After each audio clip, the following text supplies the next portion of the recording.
여러분, 일제 강제 36년 해방 혼란기 6.25를 겪은 세대로 인터넷상에서도 홀대받고 있는 노인들 세대라고 단정한다면 요즘 고개를 갸우뚱하는 국민들도 적지 않을 것입니다. 그렇습니다. 사람은 반드시 태어나면 늙고 늙으면 병이 생기고 병이 생기면 죽게 되어 있습니다. 생로병사라는 것이 있죠. 이 생로병사라는 용어는 물론 불교에서 많이 쓰는 말이지만요, 생로병사는 사람이 이 세상에 태어나면 반드시 겪어야 하는 네 가지의 고통, 즉 태어날 때부터 어머니의 고통, 살아가면서 늙어가는 과정에서 갖는 고통, 이를테면 영끌이 아파트를 사놓았더니 은행빚은 그렇다 치고 덩달아 오른 세금 폭탄, 직장에서 정규직 비정규직으로 차별받아 치고받고 싸우고 재정난 극복을 하겠다고 국민들을 보호한다면서 입만 뻥끗하면 개혁을 외치던 정치꾼들은 국민들의 삶에 대해서는 안중에 없다고 아우성이었죠. 그렇습니다. 천정부지 아파트값에 고통을 당하고 그래서 오른 세금 폭탄 때문에 고통을 받고, 국민들은 일자리가 없어서 고통을 받고 그나마 일자리 얻어놓으면 정규직이냐 비정규직이냐로 싸우느라고 고통을 받고, 이렇게 그럭저럭 지나다 보면 어느새 정년퇴직을 당하여 사람 구실을 못하는 퇴직자로서 정신적 물질적 고통으로 병든 몸이 되어가는 것이 인생의 마지막 고통인지도 모르죠. 그 마음과 육신의 병의 고통으로부터 이기기 위한 버팀도 어느새 죽음이라는 한 번 가면 되돌아올 수 없는 저 세상으로 가는 것이 인생이라고 할 수 있는 것이죠. 생로병사. 그렇습니다. 사람이 태어날 때는 부모라는 버팀목이 있어서 그 고통을 줄일 수가 있고, 자라나서 직장을 가지는 고통을 간신히 면하고 살아가는 젊은 시절은 청춘이라는 버팀목이 있어서 잠시 고통을 잊을 수 있다고 할 수 있죠. 그러나 사람은 태어나면 청춘기를 지나 늙기 마련인데요, 문제는 늙어지면 버팀목이 없어진다는 것이 문제라면 문제인 것이죠. 부부 중 어느 누가 먼저 저 세상에 가면 혼자 이 세상의 마지막 날을 기다리고 있노라면 새파랗던 느티나무도 축 늘어지면 고목이 되듯이 병이라는 고통이 찾아오죠. 그렇습니다. 이 세상에 태어나서 세상 풍파를 겪었더라도 늙어지면 병 덜 걸리고 팔팔하게 살다가 저 세상에 가는 것이 인생의 꿈이라면 꿈이겠죠. 그렇습니다. 늙어지면 안 아픈 것이 여기저기 병이 수없이 찾아오게 되어 있습니다. 그렇습니다. 아름다운 이 세상을 마지막으로 즐겁게 살고 있다가 편안히 눈을 감는 것이 인생의 꿈이라고 했죠. 새삼스럽게 옛 고전 얘기를 꺼낼 필요야 없겠지만요, 주가 흔해도 견노자는 경지하고 경유자는 애지하라, 이런 말이 있어요. 그걸 풀이해보면 늙은이를 보면 공경하고 어린이를 말도 있죠. 현행 헌법에도 34조 4항에 보면 부모들이 노인이 되면 이분들을 존대하는 것은 당연하겠고, 젊은이들도 시대에 뒤떨어졌다느니 하는 홀대보다도 그 노인들의 지혜와 아이디어의 사회적 역할을 잘 활용함으로써 지혜를 얻고 자기도 언젠가는 노인이 될 것이라는 관점에서 부모님들의 노후 대책도 소홀히 하면 안 되겠죠. 그렇습니다. 늙어지면 병이 오고 병이 오고 나면 마지막으로 자기가 꾸며온 이 땅의 아름다운 품속에서 편안히 눈을 감는 것이 인생의 꿈이라면 꿈이겠죠. 그런데 그 꿈을 실현시켜 주는 것이 우리나라가 자랑하는 국민건강보험제도가 아닙니까? 눈은 어두워지고 다리가 아파지고 하는 것은 자연의 이치라고 하지만 이를 치료해 주는 것이 노년의 생명수와 같은 국민건강보험제도야말로 국민들의 꿈이 아닐까요? 그런데 문제가 있습니다. 최근 보도에 의하면 2022년 8월 21일 경기도 수원시 한 다세대 주택에서 세 모녀가 숨진 채 발견된 사건 이야기입니다. 60대 할머니와 40대인 두 딸과 함께 어머니는 암, 두 딸은 난치병으로 투병 중이었는데 경제적인 어려움으로 인해서 건강보험료도 1년 넘게 내지 못한 것으로 알려져 있죠. 물론 이 사례 말고도 2014년 2월에도 서울 송파구에서 세 모녀가 60대 어머니의 실직과 30대 큰딸의 투병으로 생활고를 겪던 세 모녀는 밀린 집세와 건강보험료 등 공과금 등 70만원이 담긴 종이 봉투에 집주인 아주머니에게 죄송합니다라는 메모를 남긴 채 스스로 목숨을 끊었다고 하죠. 그뿐입니까? 그뿐이 아니죠. 2016년에도 마포구의 한 다세대 주택에서 20대 형제가 숨진 채 발견되는데요.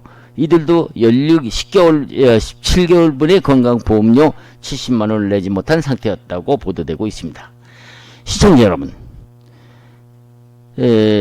퇴직자, 특히 직장에서 자녀를 둔 부모 여러분들은 퇴직 후 어렵게 살고 있는 중에도 뒤늦게나마 자식들 직장보험료에서 해결해주고 있던 피부양 보험 자격으로서 그동안 보험료 걱정을 안 하고 살아왔었죠. 그동안 자식들 덕분으로 빠듯한 노년의 살림에 그나마 큰 보탬으로 자식들 키운 보람을 느끼고 살아온 아버지 어머니들이 아닙니까? 그런데 최근 유튜브를 보니 그동안 우리 국민들도 까마득하게 모르고 있던 사이에 금년 9월부터 피부양자로 인정받아온 부모들 58만 명의 피부양자들이 자격을 박탈당하겠다는 동영상을 보고 모두 놀라지 않는 부모들이 태산 같다는 것이죠.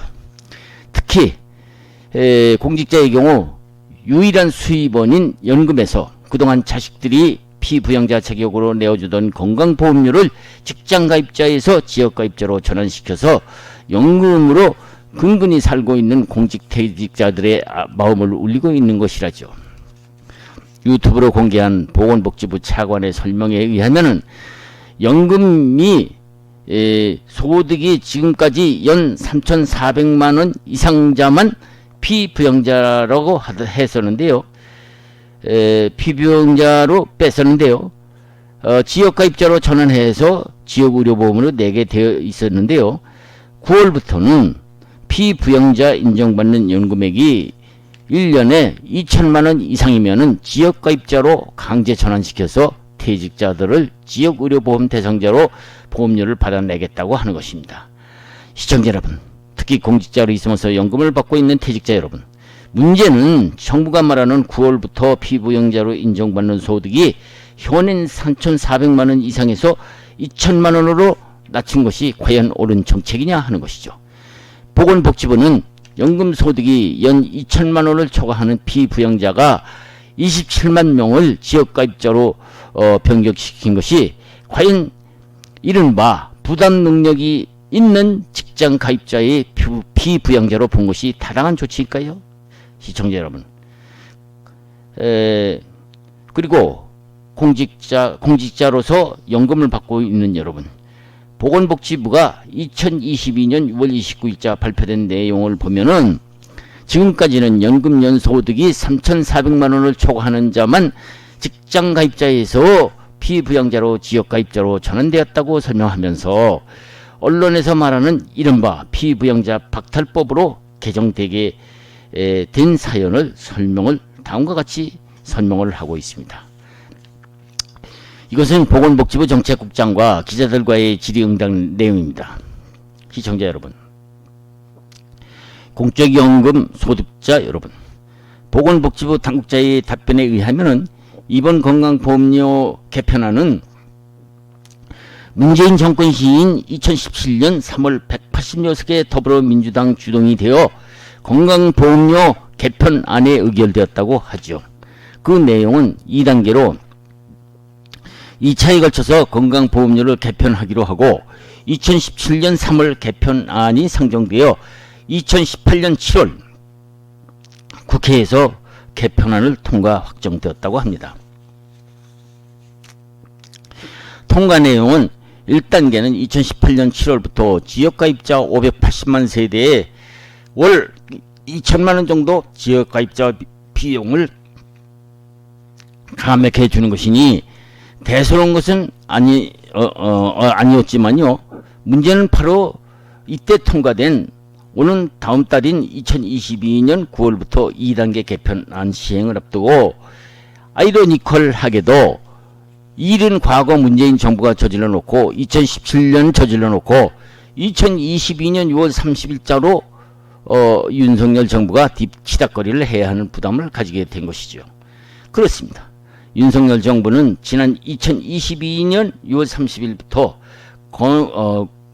국민건강보험법과 시행규칙 입법 예고를 했고 국무회의 통과를 했는지는 잘 알 수 없으나 보건복지부가 발표한 개정 건강보험법과 시행규칙의 핵심은 대체적으로는 재산 중심의 부가체계에서 소득 중심의 체계로 보험료를 받는다는 것이지만요. 그것은 명분에 불과하고 입법 예고의 핵심은 직장가입자의 피부양자 자격을 박탈시키는 것이라고 할 수 있죠. 요즘 검수완박 박탈법으로 말썽이 되고 있지만요. 피부양자에서 탈락되는 일반 아버지 어머니들도 그렇지만 특히 30년간을 공직에서 박봉에 시달리며 살아온 공무원 퇴직자들이 쥐꼬리 많은 연금으로 연명하고 있는데 거기에다가 건강보험료를 내주던 자식들로부터 보험료 피부양자 자격까지 박탈당하니 암담하다 하지 않을 수 없는 것이죠. 국민 여러분, 지금까지 피부양자 자격 연소득이 3,400만원 이하는 자식들의 직장보험료로 부양을 받아온 퇴직자들이 아니었습니까? 그런데 다가오는 9월부터는 2천만원 이하래야 자식들 직장료 보험 의료 혜택을 받게 된다니 난감할 수밖에 없는 것이죠. 생각해 봅시다. 종전의 연소득이 3,400만원 이하라면은 30년 동안 별탈 없이 공직생활을 마친 사람이라면 250만원 정도로 피부양자 자격으로 자식들의 직장 의료보험에서 내주었지만은 이번 2천만원으로 낮추었기 때문에 2천만원이라면 한 달에 160만원에 해당되므로 일반 국민들은 물론 연금 160만원을 타는 사람이 모두 자식들의 직장 의료보험 피부양자 자격을 박탈되게 되는 것이죠. 그렇습니다. 일반 국민들도 한 달에 월 160만원 이상이라면 자식들로부터 피부양자 자격을 박탈당하게 되는 것이 아닙니까? 물론 보통 30년을 봉직한 공직퇴직자들이 평균 월 연금 소득이 280만원에서 200만원 정도이니 전 공무원 퇴직자는 피부양자 자격에서 모두 싹쓸이 건강보험료를 지역의료보험으로 편입되면서 본의 아니게 보험료 부담을 새로 끌어안게 되는 것이죠. 문재인 정부 때 저질러 놓고 윤석열 정부가 악역을 맞게 된 것이라고 할 수 있겠죠. 그렇습니다. 다만 윤 정부는 최근 경제사정을 고려해서 2023년부터는 80%, 2024년에는 60%, 2025년에는 20%로 직장 의료보험 피부양자 박탈 부모들에게 보험료를 줄여주다가 2026년부터는 100% 그 보험료를 다 받아내겠다는 것이죠. 생색을 내는 것이죠.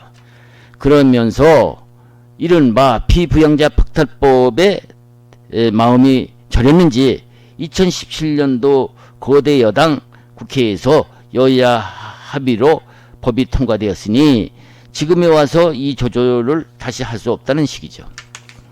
국민 여러분, 이번 보건복지부가 2022년 6월 29일 발표한 2단계 개혁안에 대해서 어떻게 생각하십니까? 피부양자 자격 박탈법이 기존 월 280만원이 월 160만원 연금소득자에게 마지막으로 자식들로부터 효도를 받아보는 것을 보람을 느끼고 있는 피부양자 자격을 아닌 밤중에 박탈하게 되었으니 어떻게 하면 좋을까요? 생각해 봅시다. 한 달 160만원이라면은 이를테면 30년 공무원직에 근무했던 퇴직자들을 기초생활수급자 들과 비교해서는 안 되겠지만요.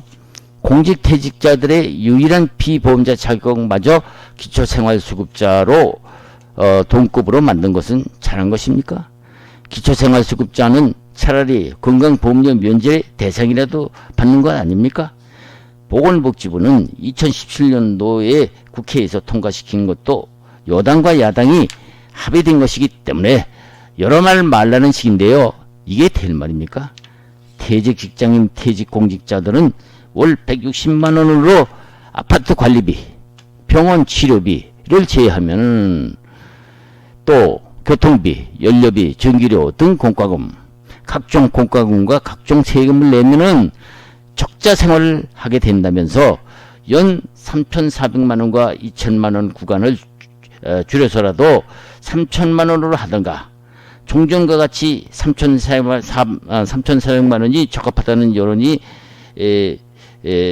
대체적인 것이죠. 당국자들이 깊이 검토해 보아야 될 사항입니다. 마지막으로 최근 유튜브를 통해서 발표된 보건복지부 담당관들의 브리핑 내용 중 내용이 너무 길어서 직장의료보험 피부양자 자격 박탈법을 브리핑 내용을 일부 발췌해서 옮겨보았습니다. 2022년 6월 29일 발표 내용입니다.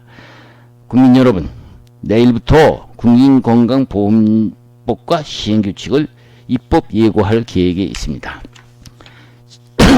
지금부터 입법 예고안에 대해서 자세하게 설명을 드리겠습니다. 시청자 여러분, 앞에서도 언급했지만 다른 부분은 빼고 피부양자 부분만 낭독해 드리겠습니다. 양해 바랍니다. 내용은 다음과 같습니다. 다음은 직장가입자의 피부양자에 대해서 말씀을 드리겠습니다. 9월부터는 피부양자로 인정받는 소득 여건이 현행 연 3,400만 원에서 연 2천만 원으로 낮아지게 됩니다. 이로 인해서 연소득이 2천만 원을 초과하는 피부양자 27만 명에 대해서는 지역가입자로 전환하게 되었습니다.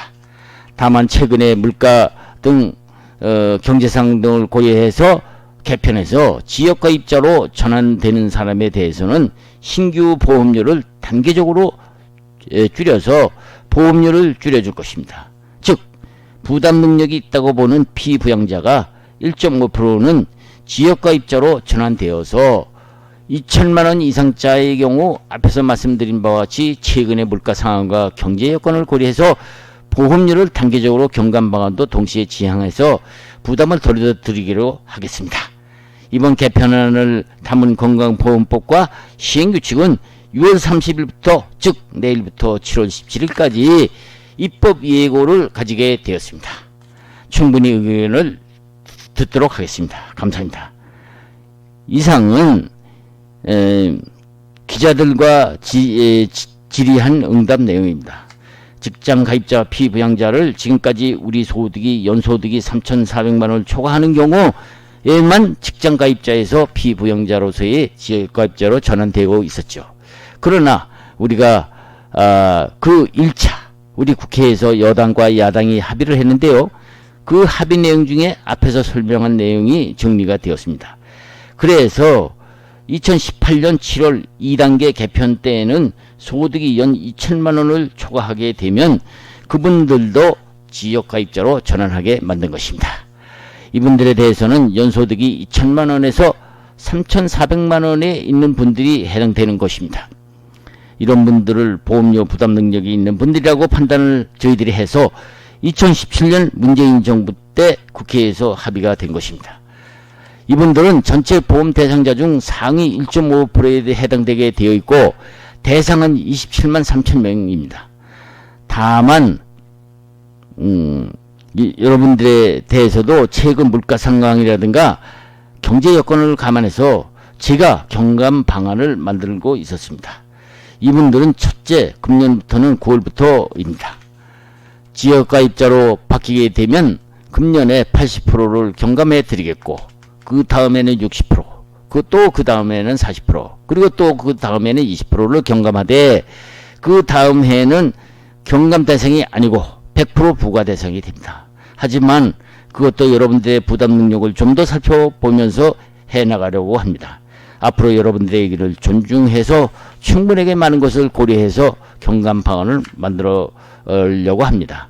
시청자 여러분, 마지막으로 80%에서 0%까지 단계적으로 낮춘다는 것을 보니 과거에 재산세율을 올리면서 국민들이 세금 폭탄이라는 말을 듣지 않기 위해서 부담이 늘어난 재산세를 둘로 나누어서 7월과 8월로 나누어서 세금을 부과시켜서 국민들의 조세 저항을 살짝 피하려 했던 시절이 생각이 나는군요.